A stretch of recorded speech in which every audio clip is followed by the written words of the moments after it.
Mara vilayatynyň ýaşaýjysy 60 ýaşlaryna Annagul daýda öý internetiniň haýal tildiginiň ýokarlandyrylmagyny haýyş edip döwlet edaralaryna şol sanly ýerli aragatnaş kärhanasyna we häkimlige ýüz tutanny megerem ödüni bu haýyşy ýerine ýetirmekligiň mümkin däldiginiň aýdyljakdygynyň bihabardy. Daýdanyň edil ödüne internetiň hajaty ýok ýaly, ýöne Annagul daýda gelininiň we daşary ýurtda zähmet çekýän oglunyň şeýle-de agtyklarynyň we olaryň kakalarynyň haýal internet sebäpli päsgelçiliksiz habarlaşyp bilmeýänliklerini görüp alada galýar. Aladaçyl denan öz sesini eşitdirmek üçin, öz aladalaryny häkimetleriň dikkatyna ýetirmek üçin ýerli jogapkar edaralaryň gapysyny kakmakdan ýadamaýar. Azatlyk radiosynyň habarçysy Mara vilayatynyň ýaşaýjysy Annagul daýda bilen söhbetdeşik geçirdi. Ol özüniň agtyklarynyň oglunyň we gelininiň haýal internet zararly duçar galan agyr synagy barada gurrun berdi. Türkmenistanyň hökümeti öz ilatyna halkara barlygyçylar tarapyndan dünýäde iň pes tiyirlikli internet hökmüne ikrar edilen aragatnaşyk toruny hödürleýär.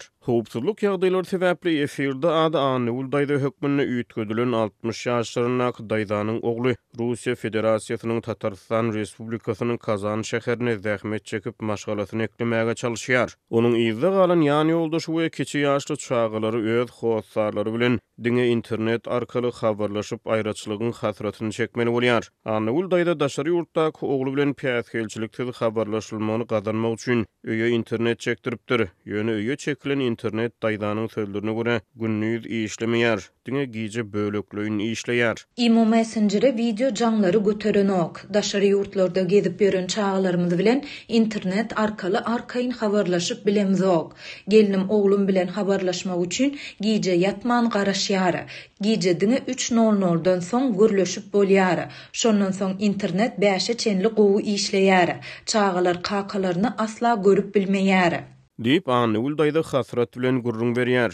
Ýaş gelin giýje ugutyny alyp bilmeýär. Ondan daşary günnüz tamdyra çörek ýapjak bolýar. Hojalygyň işlerini etmekçi bolýar. Mellekde işleýär. Ulakly gün oýaly ukulu gözlerini ukulap öýüň hysyrdylaryna gumra bolýar. Biz telekomy ummasyz pul töleýär diýip marly daýda gurrun berýär. Ýöne internetiň tiyirligi tamalary ödemeýär.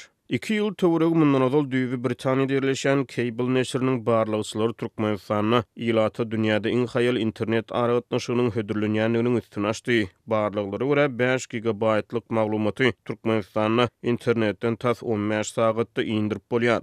Şu ýylyň fevralyna Türkmen Telekom kompaniýasy ulanjylara internetiň tiyirligini artdyrmagy, bahasyny arzanlatmagy wada berdi. Ýöne munyň ýa-da Azatlyk radiosynyň habarçylary bu wadalaryň puja çykanlygyny, internetiň tiyirliginiň juda haýal galýanyny habar berdiler. Annagul daýda Türkmen Telekom tarapyndan hödürlenýän we aýlyk tölew 280 manat bolan tiyirligi sekundda 6 megabitlik internet bukçasyna ýazylypdyr. Ýöne aragatnaşygyň hakyky tiyirligi wada berilen tiyirlige gawat gelmeýär. Şeýle problemlaryň arasynda Annagul daýda Türkmen Telekom kompaniýasynyň Mara vilayatynyň ýerli şahamçylarynyň birine baryp ardy şikaýet bildirmek kararyna gelýär. Meniň arzymy dinlemediler. Gaýtam internetiň giýje işleýänine şükür et daýda.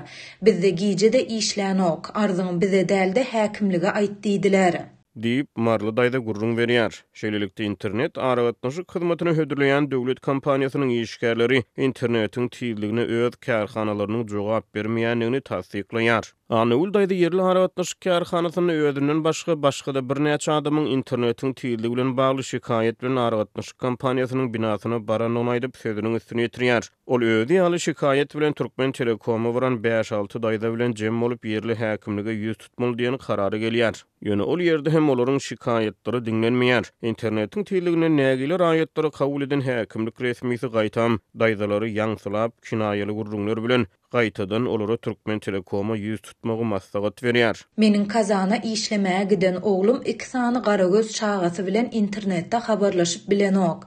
Gelinim adamsy bilen habarlaşmak üçin giýje ukusyny alyp bilenok. Diýip Annagul daýda gazaplanýar. Türkmenistanda dowam edýän ykdysady kynçylyklar we adam hukuklarynyň kemsedilmegi köp sany raýaty eklenç gözlegini daşary ýurtlara çykmagy terdi. Annagul daýda ýerli häkimligiň binasyndan çykyp umydyny ýitirmän, gaýtadan Türkmen Telekomy barýar. Ardy şikaýetini gaýtaraýar. Aragatnaşyk işgärler bu gezek Wi-Fi internetiniň işleýişini barlamak üçin uly ýaşly daýdanyň ýaşaýan salgysyny usty bermek wadasy bilen onu aragatnaşyk binasyndan çykaryp ugradyp goýberýärler. yaş 60-a gulaýlan ejeňiz ýany adamy gatnatmaňyz näme diýip anna uldaýda ara gatnaşyk işgärlerine nägilelik bildirýär. Türkmenistana sosial ulgamlardan peýdalanmak üçin VPN gerek. Häkimetler ähli iri sosial saytlary, messengerleri we durly maglumat çeşmelerini berip petig astyna saklaýar. Muňa garamadan üzüňe Türkmenistana sosial ulgamlarda blogerler, videologerler peýda bolýar. Häkimetler yerli blogerleri internetde Türkmenistanyň ajaýyp keşbini şöhlelendirmek bilen borçlandyrýar. Türkmenistanyň döwlet mediýasy we elektron neşirleri ne anny uldaýda ýaly internetiň pestizligini nezir çekýän adamlar, ne de internetiň petiklenilmegi bilen bagly problemalar barada habar berýär.